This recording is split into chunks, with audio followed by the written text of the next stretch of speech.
how do men overcome their challenges and difficulties.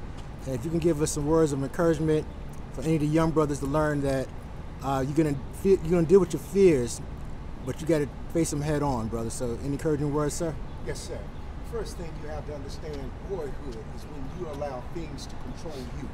Manhood is when you allow yourself to control things. If you find yourself in conflict with yourself, it's simply because you don't know who you are. And knowledge of self brings you into being educated and not trained.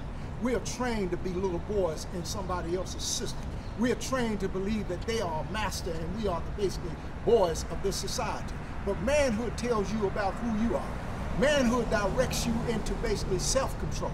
And it gives you an opportunity to deal with self-examination, self-evaluation, and self-assessment. Until you understand the knowledge of you and the greatness of you, you can never be what you were created to be.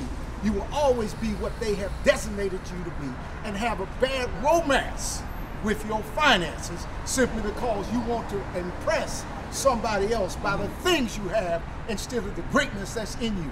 You have to understand everything you need that you think is outside you, the Creator in His design plan, His blueprint was to put it in you. And if you don't go within and find your own identity, you will always be a fool trying to chase a fantasy just to find a reality. Will somebody please wake up and become a man? A man is about self-control. Be yourself, black man. All praise. And I ain't bowing down to nothing. All right. No one but God. All right. And anytime a man will say, La ilaha illallah, there is no God but God. There is no force, no power that has power over me but He who created me. Then I'm a free man, forever free. You don't know how good it feels to be free. I'm a free black man. Do you know how good it feels? I wish I could make you to know how wonderful it feels to be free. I ain't got no boss, ain't got no master, but God. You know, I mean, it's wonderful. I don't recognize no king, no ruler, but God. So when I meet a king, how are you, brother?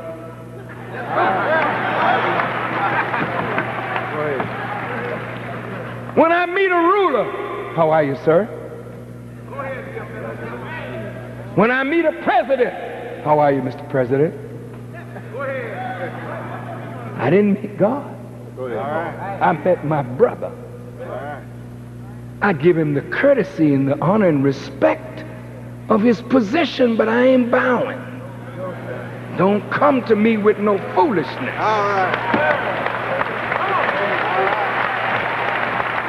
Does that make sense to you? I'm almost finished. I said to the scholar, and I'm saying this to you, beloved people of God and all who are present. I said the scholars have ruined religion. You have divided the flock of God. You got us all fighting each other over this school of thought, that school of thought, this sect and that sect. I said, when the prophet was here, the prophet never said he was Sunni. He never said he was Sufi. He never said he was Shiite.